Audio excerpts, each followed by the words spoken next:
in the studio this morning by Mr. Salmon Salami, to pardon me for that.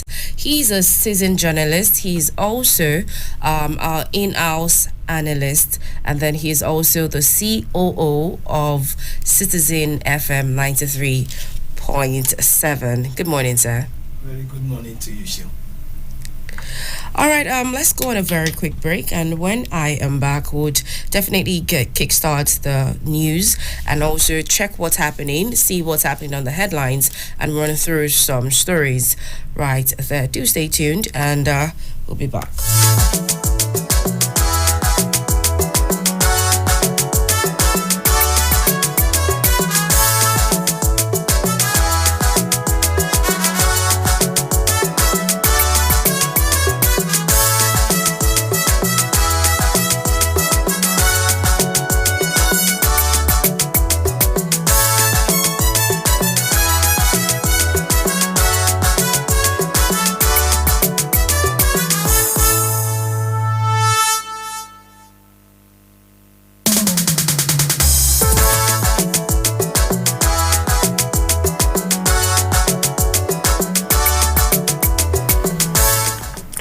And welcome back to the newspaper review this morning.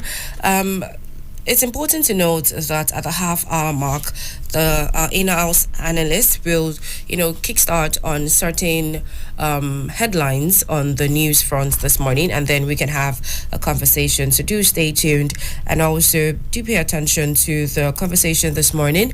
We'll be running through the Punch newspaper, which is the first this morning. So if at all you do get your hand on the hard copy, to make sure you go through the stories to get up to speed with the events and the things happening within the country and also around the world.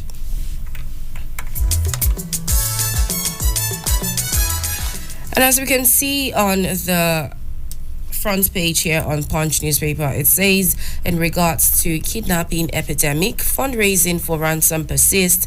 Ekiti pupils' families pay 15 million naira, and this is in relation to the kidnap incidents that happened sometime last week in Ekiti, where a number of students, pupils, actually were kidnapped alongside the teachers and also the drivers. And this says that despite warnings by the federal government against crowdfunding for ransoms, the practice has continued to gain ground, with the abductees and the families raising funds from relatives, friends, and social media to secure the release of kidnapped victims.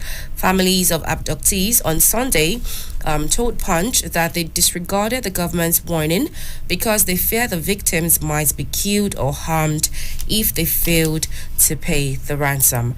And it's important to note once again that the federal government has, said it's many times over that we should associate ourselves with crowdfunding for ransom and all of those. But then, because you're in a hurry for your family members or your relatives to be released from the den and also to avoid the death of anyone, you rush, and then in a hurry you do the things that your mind shouldn't do because you're scared of certain things happening.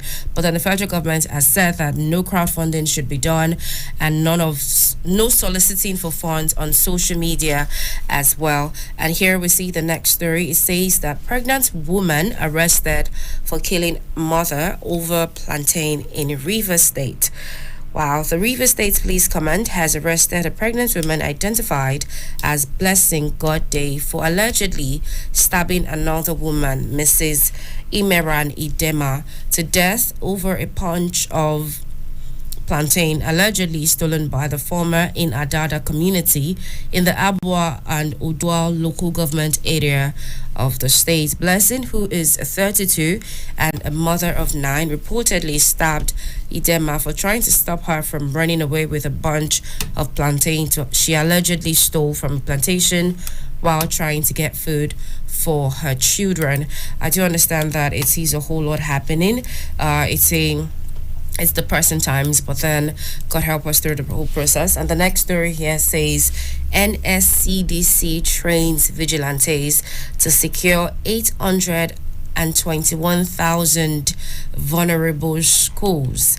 And in a bid to secure schools and school children, the National Safe School Response Coordination Center at the Nigeria Security and Civil Defense Corps said vigilantes and teachers from surveyed 821,000 primary and secondary schools across the country would be trained in security. The NSSRCC, which was established by the federal government, is saddled with the responsibility of coordinating safety and security responses against violence in schools and host communities. This can be found on the Punch newspaper for today, Monday, 5th February 2024. And quickly, let's see what's happening on this day newspaper.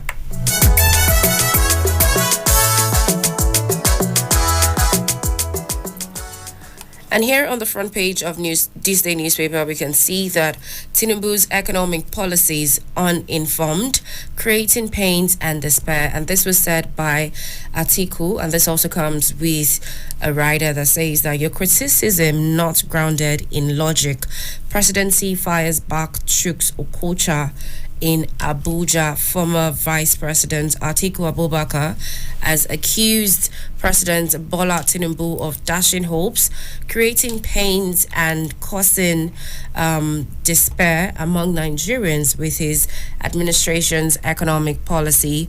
And he said this in a statement that was made late Sunday, that Tinubu's poor response to the country's challenges was setting the stage for a prolonged and deeper economic crisis. But then again, Tinubu pushed back, accusing Atiku of making groundless allegations and raising issues divorced from the realities of the movement. To make sure you get up to speed, get your hands on this day newspaper, and then you would be able to divulge more information on this particular headline that says that Tinubu's economic policies uninformed, creating pains and despair, and that was said by Atiku. And next on the this day newspaper, in regards to Cardoso, who is the governor of the Central Bank of Nigeria, he has said that $2.4 billion FX claims not valid, $2.3 billion settled, and $2.2 billion outstanding. And this comes with two riders that says Cardoso's puts total loans advances by Apex Bank to economy at 40 trillion naira, out of which CBN interventions gulp 10 trillion naira. And the second rider says dispels rumored plans to convert domiciliary accounts to naira. Governor of the Central Bank of Nigeria, that is Mr. Olayemi Cardoso, has said about $2.4 billion out of the reported $7 billion outstanding foreign exchange liabilities of the federal government are not valid for settlement. And speaking in an exclusive interview with Arise, the broadcast arm of this day, Cardoso disclosed that the bank had settled verified FX request, which amounted to $2.3 billion. He then added that current total outstanding FX obligations stood at $2.2 billion. And Cardoso further indicated that part of the headline, $7 billion outstanding FX claims were fraudulent, citing the outcome of a forensic audit by Deloitte Management Consultant, which was commissioned by the Apex Bank. And also more on the headlines, you'd find that S&P Global affirms Nigeria's credit outlook remains stable at BB. That is S&P, a global credit ratings agency, at the weekend had affirmed that Nigeria's credit outlook will remain stable in 2024 with short-term foreign and local currency sovereign credit worthiness at BB, while long and short-term national skill ratings was pegged at the current ratings. Apparently, a lot of the stories here this morning are in relation to, the economy. And truth be told, a number of things has happened over the weekend. We keep seeing the rise of dollars and then whatnot. But also on the flip side, on a very much flip side, Burna Boy, Davido, Thames, Olamide, Ashake failed to win at 2024 Grammy Awards. I remember over the weekend that AFCON had played Angola. So pardon me, for the AFCON games, Nigeria had played Angola, and then a tweet came out, and the question was asked between Davido winning AFCON and between Davido winning the Grammy Awards and Nigeria winning the AFCON, which would we rather go for? And a number of people had said that, it's better Nigeria wins AFCON than, Davido wins the Grammy. Or better still, let the both win the Grammy Awards and also win AFCON. It's a win-win for the country at the end of the day. But here it says that none of the 10 Nigerian artists nominated in 5 categories in the 66th edition of the Grammy Awards held yesterday was considered worthy of the global awards that holds annually in the United States. Now, the Nigerian Afrobeat stars that were nominated were Burna Boy, Davido, Thames, Ira Star, Olamide, and Ashake. And they lost the inaugural Best African Music Performance Trophy to South African singer Tyler, who earned the prize with her 2023 track, Water. And let's move on quickly to, more insights right here on the Guardian newspaper. Do stay tuned.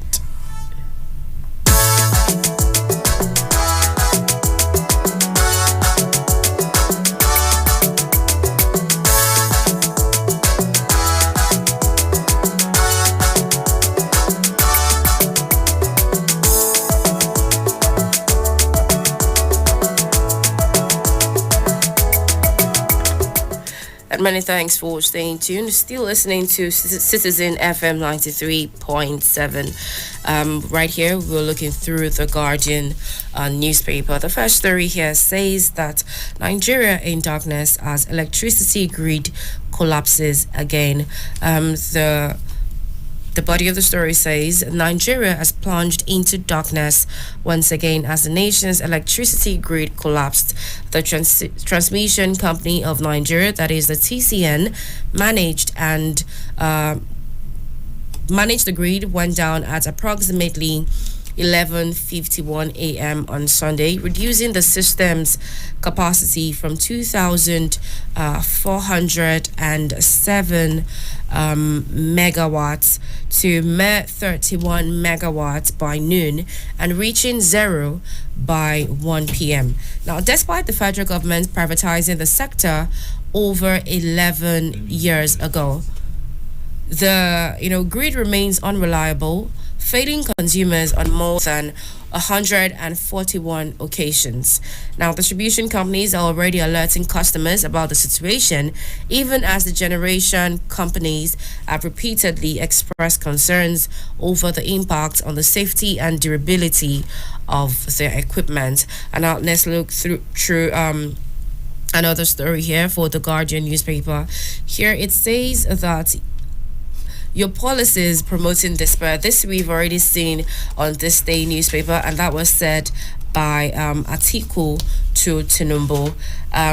In another story here says that Facebook clocks 20 years, gets 36.2 million advertising audience in Nigeria, and it also comes with one rider that says Facebook controls 3.03 billion active daily users, 57% global internet users. I do remember when Facebook, first started in Nigeria, it just started like, a regular place. You could dump your pictures, communicate with a number of people, like a messaging platform.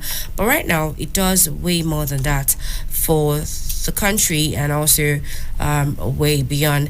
And the next story here says that construction workers begin warning strike over wage award. The workers in the construction industry today began a 3-day warning strike over employers' refusal to implement the federal government's wage award. The workers, under the aegis of the National Union of Civil Engineering Construction, Furniture and Woodworkers, and Construction and Civil Engineering Senior Staff Association, conveyed their grievance and warning in a joint letter signed by the national president of NUCECFWW, and that is Stephen Okoro, and national president of CCESSA Ayodeji Adeyemo at the weekend. And let's quickly move on to the next story that says that Enugu constitutes Committee on Property and Land Reconciliation. That is, the Enugu state government has constituted a standing committee for property, for land, for reconciliation and compensation, with the mandate to review all title documents, construction approvals, double and wrongful allocations, and double certificates of occupancy, as well as evaluate compensations in respect of the government acquired lands, among other functions. And this just brings me to say that I feel like the whole minister of the federal capital of Nigeria is actually working, because a lot of people are not working in the steps. Wike is doing a whole lot, and then other governors and of different states are gradually taking note of this and trying as much as possible to implement it, because residents of the state of that's Enugu state have welcomed the development, describing it as timely and commendable, and they're insisting that the governor has begun to restore hope, justice and confidence in government. And now let's see what Leadership newspaper has in store for us. So far so good. We've gone through the Punch newspaper, we've gone through This Day, and we've also looked at Guardian newspaper as well. So if you have at any point in time can get your hands on any copies of the newspaper, to make sure you get up to speed with this stories. And now on the Leadership newspaper, the headline says that amid hardship, Nigerians struggle with fake foods and fake products. Now, more Nigerians have continued to express concern over the proliferation of counterfeit drugs, drinks, food items, and other products in the country. They want relevant authorities to initiate a comprehensive national inquiry into the issue and quickly reverse the trend to prevent worsening health situations and other implications. There's a whole lot happening in the country, and having to struggle with fake foods and products is not something we should be facing right now. And the next story here says the JAMB hikes UTME fees for 2024, releases DE application schedule. And next on the headline as well for Leadership newspaper, we can see more stories here, but you stay tuned and we'll be right back.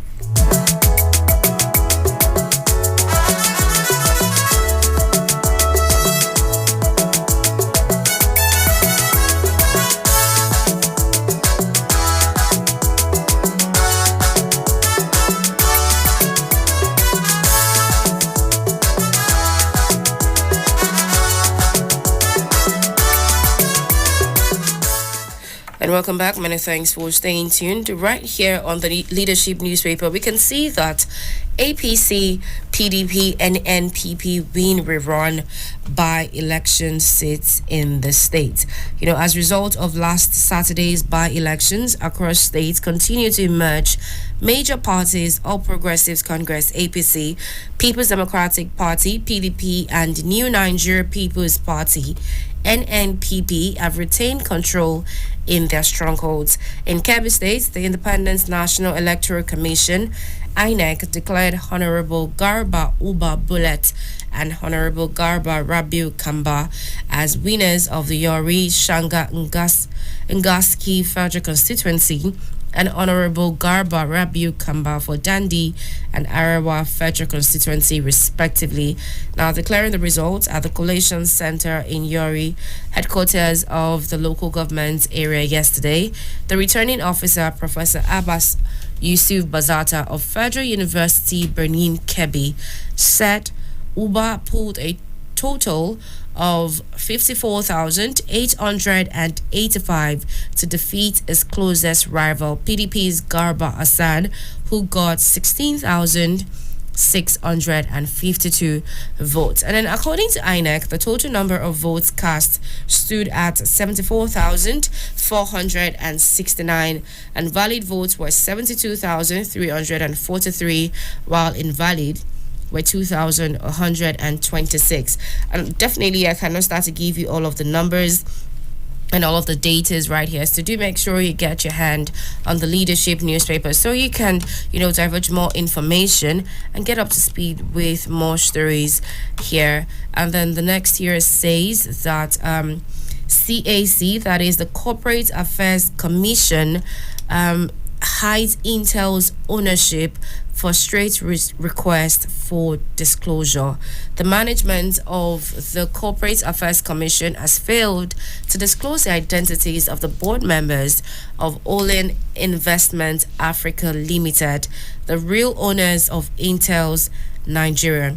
Now, leadership recalls that former Vice President Atiku Abubakar had said that he sold his shares in Intel's in 2019, but when leadership wrote to the CAC under the Freedom of Information Act on December 5 and December 18th, 2023, respectively, and after much back and forth, the Commission simply frustrated efforts of our reporter and ignored leadership inquiry completely. But for weeks, it's been given assurance that FOI request was being processed and that they will be contacted soon. But at first, we were told that the details of Olin Investment Africa Limited had not been updated electronically on the CAC website. And then, that's something to actually delve into some more. But here, let's see. It says that others harp on youth participation in nation building. That's the Oni of Ife, Oba Adeyeye Eniton Ogunwusi. Lagos State Commissioner for Information and Strategy, Mr. Benga Omotosho, and others have stressed the need to involve the country's youth in nation building to make Nigeria great. Oba Ogunwusi Omotosho, who stated this at the 13th convocation of Caleb University Imota Ikorodu, Lagos at the weekend, argued that the country cannot achieve the desired result if the potential in the youth population is not well utilized. And now this is, a topic to actually look into because there's a whole lot happening in the country. We keep saying this over and over and over again, and you keep giving birth to people. The youths are leaving the country. Everybody's running through the jackpot system. Before you know it, before you say Jack Robinson, everybody's out of the country. So who then is left to handle matters that are arising? So it's important that, youth participation in nation building is actually looked into and not just hearsay, but, something that comes through at the end of the day. And then lastly, on the leadership newspaper, traders weep as fire wreaks havoc in Ibadan market. And it was a couple of weeks ago that, the explosion happened in Ibadan, and another, ferocious fire yesterday wreaked havoc at Songo Market, Ibadan, Oyo State, consuming goods worth millions of nairas. Now, the goods were lost to an overnight fire incident which occurred in the market. The inferno, which was said to have been caused by an electric spark, burnt over 20 shops. Now, this came a few days after a similar incident occurred at Iriakari Estate, Soka, Ibadan. And, it's really sad. May God help recover the loss and also give give them peace of mind at the end of the day. Now, let's quickly move on to Vanguard newspaper before I bring on our in-house analyst so we can look at a couple of stories together. And here on the Vanguard newspaper, it says that uncertainty rules currency markets as external reserves rise. Apparently, there is heightened uncertainty in the currency market over the fortunes of the naira this week, with investment analysis highlighting factors that will trigger further depreciation as well as the impact on Nigerians and the economy. And the next story here says that NDLEA intercepts 14.5 tons of Ghanaian loud in Lagos. I do see a call coming in, but do stay tuned. We'll definitely get right to speed and also pick your calls. And if you're listening to Citizen FM 93.7 and you'd like to join the conversation this morning, the number to call is 0903 2299797. 0903-2229-797. And you can also send us messages on the WhatsApp line. It is 081 822 22205. 0818 2222205. And also another line to call in is 0818 2222206. To stay tuned and make sure that you are staying active this morning and also join the conversation as it goes. More stories here on the Vanguard in relation to hardship. Presidency attacks Atiku again over its criticism of economy. We're seen on the This Day newspaper and also on Guardian that Atiku had, gone for the president, saying that his choices is causing despair and a number of things. But then the presidency also comes for him and attacks him again over criticism of the economy. And now, more stories here in relation says that how villagers hid weapons after troops killed a terrorist, and this is said by the CDS, and that is the Chief of Defense Staff, General Christopher Musa, has revealed how villagers hid guns after troops killed some terrorists in the northeastern part of the country. I think we should actually just put a stop there because this, it's almost time. It's almost half hour mark. Let's see how far we can go in discussion with Mr. Salman Salami. But in the meantime, do stay tuned. And when we're back, we'll kickstart, more conversation right here on Citizen FM 93.7.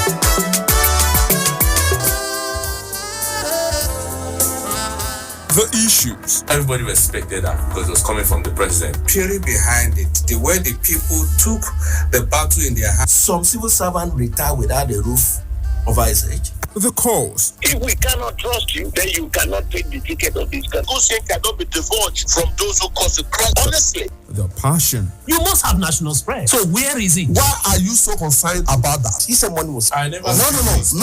The platform is always the same. Insight on Citizen FM 93.7. The source is constant. My name is Lawrence Umoite. There is always an opportunity. Tomorrow, Insight returns with another interesting... Insight with Lawrence Umoite on Citizen 93.7 FM Abuja. Be part of the experience.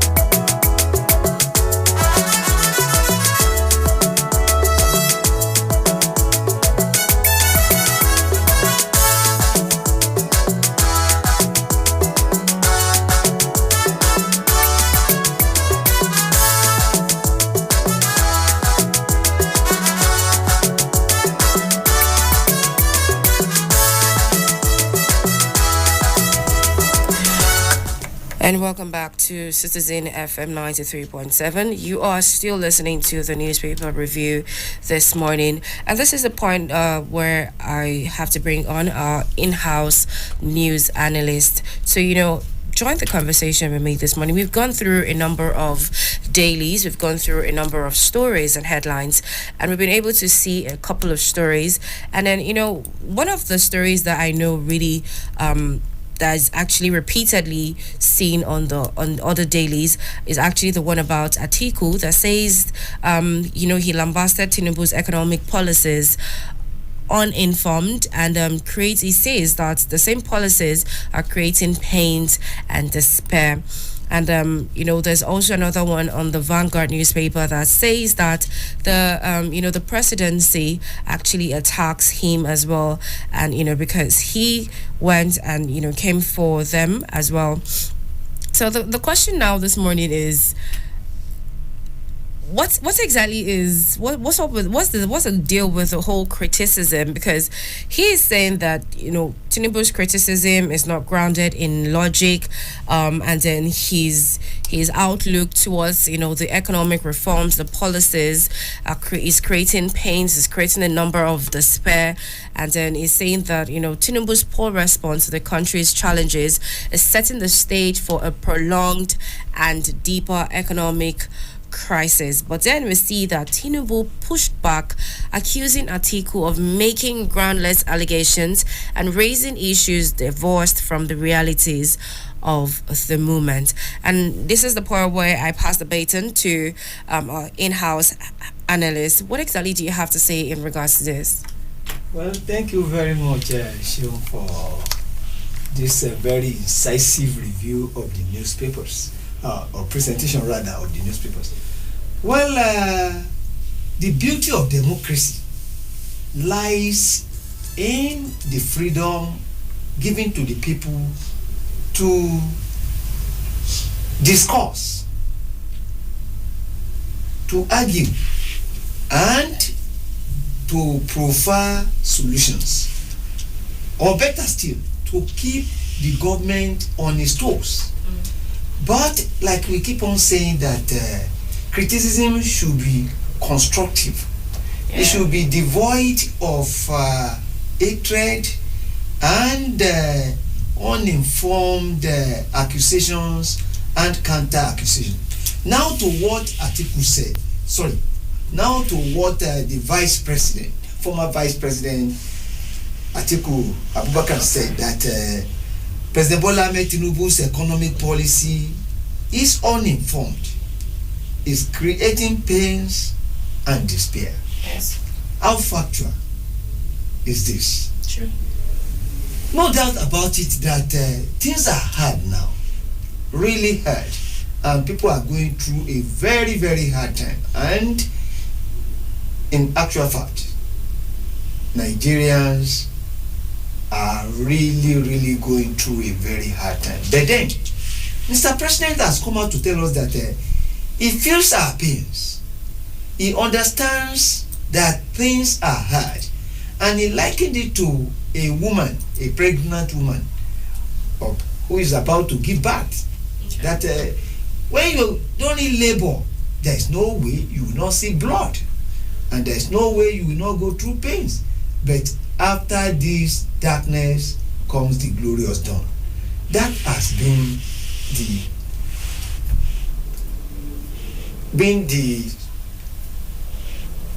this is what the federal government has been telling us, that is their own answer to what is going on now, that we should be patient, we should persevere, and we should bear with them, that very soon when the results of these rather economic policies begin to show, then we will heave a sigh of relief. Well, I want to plead with His Excellency former Vice President Alhaji Atiku Abubakar to continue to be critical and not be hostile. Criticism, provided it is constructive, it is good. For It is when we keep the government on its toes and we provide alternative ways of doing things that our democracy can be deepened. I will still want Alhaji Atiku Abubakar to borrow a leaf from what Baba Obafemi Awolowo did during the Shagari, MPN and UPN era. Chief Obafemi Awolowo was continually putting the government on its toes with a view to ensuring that the MPN did not only deliver the bountiful dividends of democracy to the people, but ensuring that we deepened the democracy that time. Okay. And the one thing I will still want Atiku to do is this: whenever you criticize, don't stop at that. Always give alternative options. That if you are done it this way, it will be better than what you are doing. Okay. Give alternatives. Tell government another way of doing things which you think is better than the way they are going.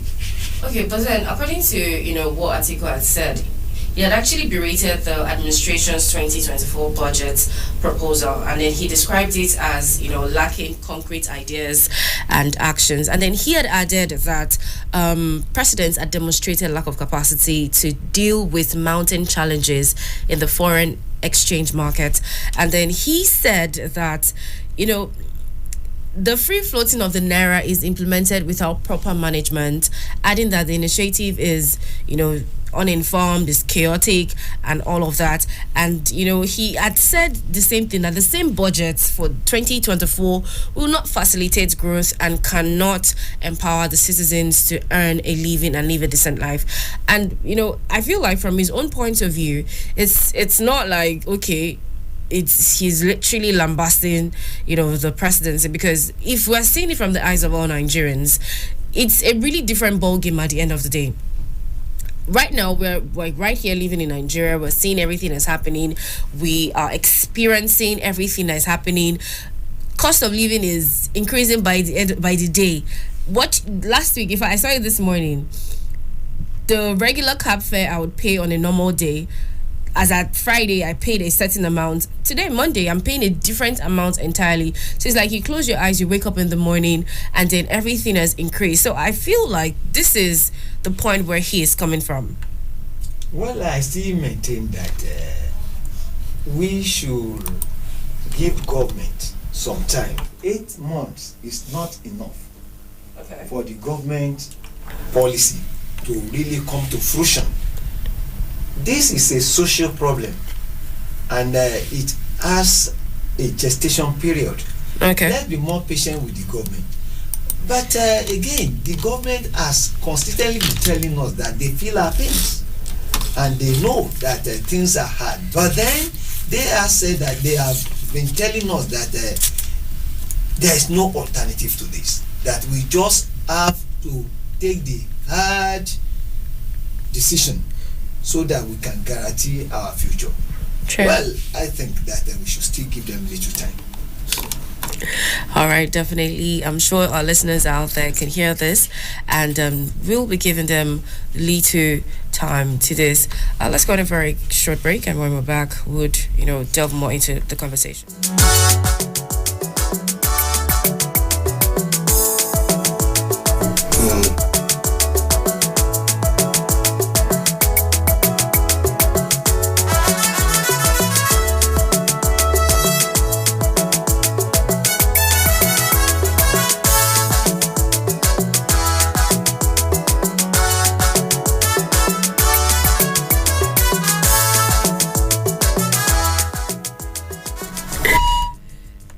Thanks for staying tuned. It is still Citizen FM 93.7. And after looking at what, Atiku had said towards the presidency, and also looking at the presidency's response, it's important to also look at this as, the headline for Leadership newspaper says that traders weep as fire wreaks havoc in Ibadan market. And this comes about a week after something similar had happened in Iriakari Estate, Soka, in the same Ibadan, and a couple of weeks also after the explosion that occurred also in the same Ibadan. So basically, in less than a month, a whole lot of things, a whole lot of incidents, has occurred in the city of Ibadan. Mr. Salman, what do you have to say about this exactly? It's unfortunate that your state has been in the news for the wrong reasons in the past few weeks. And this is really, really unfortunate. More unfortunate in the sense that they are avoidable. They are really avoidable because they are man-made problems. Okay. They are man-made. With little patience or with little caution, we could avoid all these things. For example, the explosion. We have not really put that behind us when another happened, fire incident, and it happened again yesterday. With loss of property, goods, and this, remembering that we are passing through a very hard time, and come to think of it, losing your goods, losing your capital when times are hard, and having this again added to it. May God help us. Amen. There is the need for us to be more responsible and responsive, and to be more careful, because quite many of these losses, they are avoidable because they are man-made disasters and they are not natural. This is why I plead with people. I plead with fellow Nigerians that there is the need for us to exercise caution and be more patient and do things right. We cannot continue to lose properties and capital. But we thank God that there was no loss of life. At least it wasn't reported. Amen. Thank you. All right, so let's quickly look at the electricity grid collapse, because apparently since 2023 and up until now, it's been a repeated occurrence. And right now, again, Nigeria in darkness as electricity grid collapses once again. And then he says that the TCN, that is a transmission company of Nigeria, managed that the grid went down at approximately 11:51 a.m., reducing the system's capacity from 2,407 megawatts to a mere 31 megawatts by noon, and reaching zero by 1 p.m. Now, this is something to look at, because I would always say that the countries that we are feeding power and the countries we're feeding electricity, they tend to have electricity more than we do in Nigeria. So, Simon, what exactly would you say about this? Well, power is key. Energy is very important, and there is the need for the government to look inward and make sure that they improve on electricity supply. It is sad that grid is collapsing again when ordinarily we do not generate or have enough power. Thank God that Citizen FM will be having a conversation with the Federal Ministry of Power today. Okay. And we will bring this up, because without energy, without electricity, we can hardly make any progress. Quite many things depend on electricity supply. Even the salon, the hairdresser, the pepper grinder. True. Almost everything revolves around electricity. There's a need for us to get it right. Unless we have appreciable level of electricity supply, we may still be in the woods. And we keep on telling the government that the government is there to solve the problem of the people. And in actual fact, the first major responsibility, objective of government is the protection of life and property. It does not end there. The welfare and well-being of the people too should be taken care of. And taking care of the people means you must provide in social infrastructure. Okay. And there is the irreducible minimum. Honestly, it's about time that we have incessant electricity supply in this country, without which we can't do anything.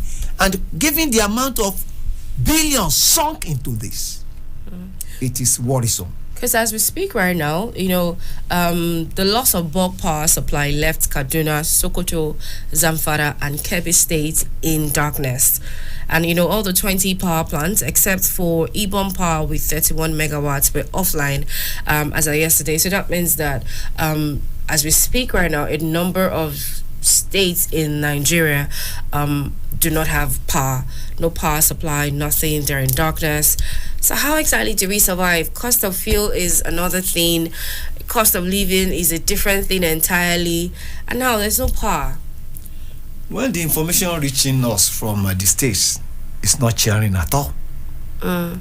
It's like it's not really the electricity supply in quite many states. It's not honestly. In fact, the grid that collapsed has worsened the situation. Yes. And there is the need for the Federal Ministry of Power to do the needful. Very true. And to do it fast. Let's still plead with the government and hold them accountable and ask them to do the needful. And we think, or we believe rather, that the government is listening and they will do the needful. But we are watching.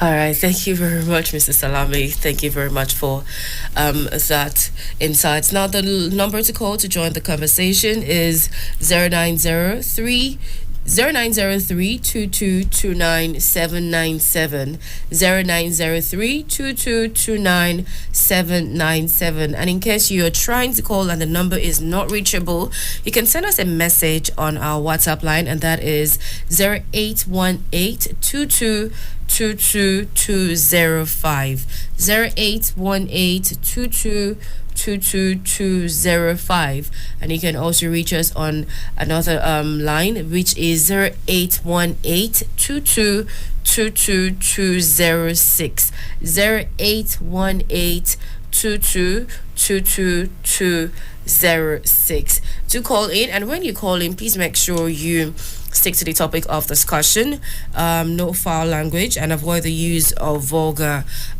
words. And please state your name and where you are calling from. It is the Citizen FM 93.7, and this is the newspaper review. We are looking at the headlines, stories, and obviously concerned with happenings within the country and also around it. And quickly, Mr. Salami, let's take a look at the there's a story about the Oni who says that youth participation in nation building should be looked upon.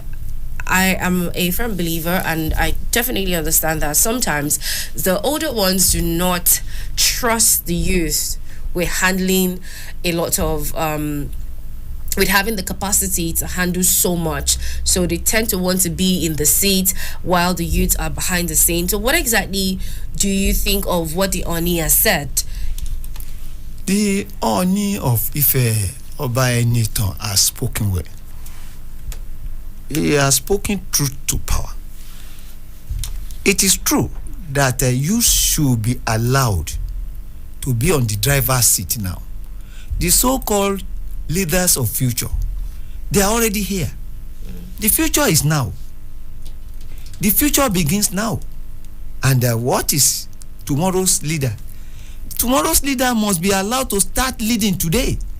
But then the thing is this: the youth too, how ready are they? That is the question. And in any case, not too young to govern. Quite many of the youths are already on the steering, holding the steering. Yes. on the driver's seat. Yaya Bello just finished 80 years. Yaya Bello is not up to 42. So many governors are in their 40s. Quite many of the ministers Better Edu was 37 as at the time the so-called scandal broke out. The youths have not been precluded. Let them prove a point. Sure. That they are ready, they are willing, and they have all it takes to do it better, and they have the wherewithal, and they are patriotic. And you need to get one thing right. Although the youth may not like this, nobody dashes power. Very true. You grab it. Let them come together. Organize and don't agonize. They must organize. They don't need to agonize over this, because power is in their hands. They have the population. They are in the majority. They should stop being social media warriors. It will not help. That is not how to seize power. You don't seize power online. Very true. You must participate fully in the electoral process and help deepen our democracy. The youth should stand up and be counted. All right, thank you very much for that. Something that the Oni had actually said was this, and he says, and I quote, "Let me state that the common cliche that youths are the leaders of tomorrow is no longer in tune with the present reality. The truth is that what becomes of tomorrow is determined by what happens today. So the more everyone grasps the fact that the youth are actually the leaders of today and not tomorrow, the better for all." And he said, looking at the example of the younger members of Mr. Babajide Sanwo-Olu's cabinet, one is bound to reaffirm that the future is now. Unfortunately, they are yet to disappoint the people as they cover themselves in glory through trailblazing performances. The monarch, Oba Ogunwusi, in his address, applauded the university for raising the bar of education and discipline in the 21st century youth. And just as Mr. Salami has said that they should not be precluded. It's not just being social media warriors, but you also have to come to reality and fight reality as well. Don't be offline, don't be on your phones, don't be in the virtual world trying to fight the physical world. And it's been a very good conversation with our seasoned journalists right here. Thank you very much for joining me this morning. This is where we bring it to a close. Thank you very much, Mr. Salman Salami. Thank you for joining me this morning. Thank you very much. I appreciate this. I do appreciate it, sir. You've made the job super easy and a straight one as well. Do join us same time, 7 a.m. Every weekday right here on Citizen FM 93.7. Make sure that you stay tuned. And when we return, we will be having the Big Talk, another flagship program on your favorite station, Citizen FM. When we are back from this break and cooling off, we'll definitely be back with the Big Talk, and the Big Talk is from 8 a.m. up until 9 thereabouts. So do stay tuned. Make sure to engage, make sure to call in, make sure to ask questions. We're here for you, we're here to vibe with you, and definitely to give answers to your question. My name remains Shaun Smith. Enjoy the rest of your day.